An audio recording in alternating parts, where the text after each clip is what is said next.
Maju tak gentar membela benar.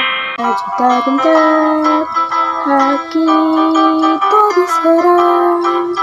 Maju serentak, mengusir penyerang.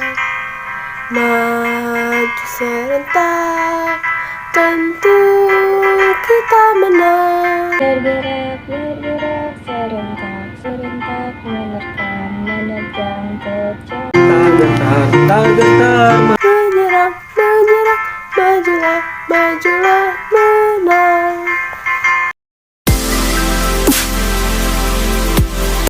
Sejarah Cut Nyadin.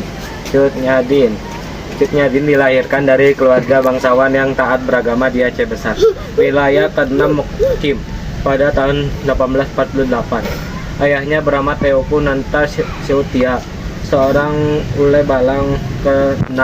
5 prajurit TNI di Maibrat, Papua Barat.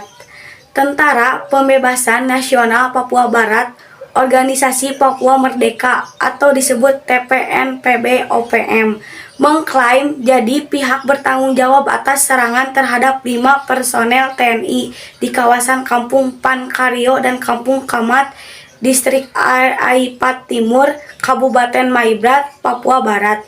Peristiwa itu terjadi Kamis tanggal 20 bulan 1 2022 pagi.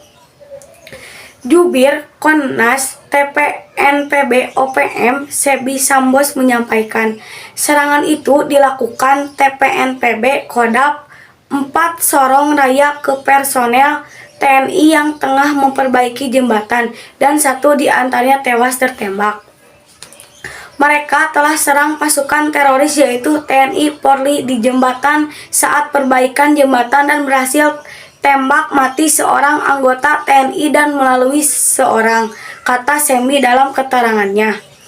Menurut dia, serangan dilakukan pukul 7 WIB sehingga terjadi baku tembak antara pasukan di area jembatan kali AIFUF tentang di tempat perbatasan Kampung Kamat dan Kampung Paan Kahrio di Distrik Aipat Timur Tengah, Kabupaten Maibrat, Papua Barat.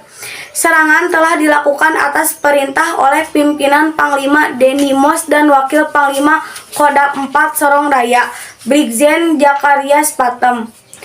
Serangan itu dilakukan oleh Komandan Operasi Kodam 4 Sorong Raya Major Arnoldus Janses Kocu beserta pasukannya dari Batalion Kamudan dan Batalion Buaya. 1. Inti kronologi OPM. Organisasi Papua Merdeka OPM adalah sebuah gerakan separatis yang didirikan tahun 1965 yang bertujuan untuk mewujudkan kemerdekaan Papua bagian barat dari pemerintahan Indonesia. Sebelum era reformasi, provinsi yang sekarang terdiri atas Papua dan Papua Barat ini dipanggil dengan nama Irian Jaya. OPM merasa bahwa mereka tidak memiliki hubungan sejarah dengan bagian Indonesia yang lain maupun negara-negara Asia lainnya. Persatuan wilayah ini ke dalam NKRI sejak tahun 1969 merupakan buah perjanjian antara Belanda dengan Indonesia, di mana pihak Belanda menyerahkan wilayah tersebut yang selama ini dikuasainya kepada bekas jajahannya yang merdeka Indonesia. Perjanjian tersebut oleh OPM dianggap sebagai penyerahan dari tangan satu penjajah kepada yang lain. Assalamualaikum warahmatullahi wabarakatuh. Perkenalkan, nama saya Hasan Rahayu dari kelas 10 TKJ 3. Saya akan melanjutkan presentasi dari Risa. Pada tanggal 1 Juli 1971, Nicholas Jowe dan 2 komandan OPM yang lain, Syed Javed Rahim Korem dan Jacob Hendrik Prime, menaikkan bendera bintang fajar dan memproklamasikan berdirinya Republik Papua Barat. Namun republik ini berumur pendek karena segera ditumpas oleh militer Indonesia di bawah perintah Presiden Soeharto. Tahun 1982, Dewan Revolusioner OPM didirikan, di mana tujuan dewan tersebut adalah untuk menggalang dukungan masyarakat internasional untuk mendukung kemerdekaan wilayah tersebut. Mereka mencari dukungan antara lain melalui PBB, GNB, Forum Pasifik Selatan, dan ASEAN.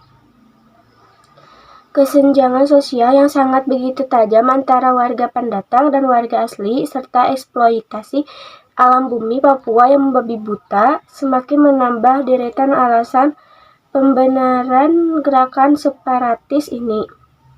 Pemerintah pusat mesti serius mengatasi ini, bukan hanya dengan upaya pendekatan militer, akan lebih baik bila kedepankan upaya diplomatis dan pendekatan perhatian kesejahteraan para warga asli Papua yang masih banyak yang belum tersentuh dari hiruk-pikuknya pembangunan.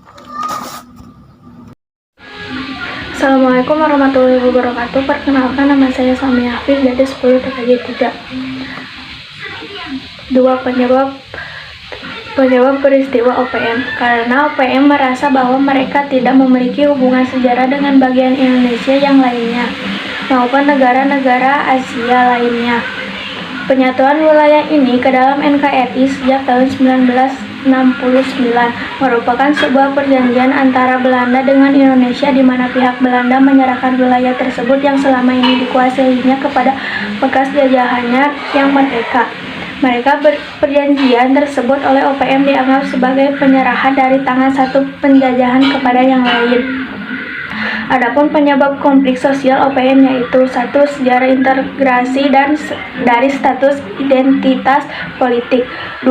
Problem kekerasan politik dan pelanggaran HAM. 3. Problem kegagalan pembangunan. Perkenalkan, nama saya Erita Nurfiah. 3. Mencegah dan mengatasi OPM agar tidak terjadi. Peningkatan deteksi dini dan pencegahan awal potensi konflik dan separatisme.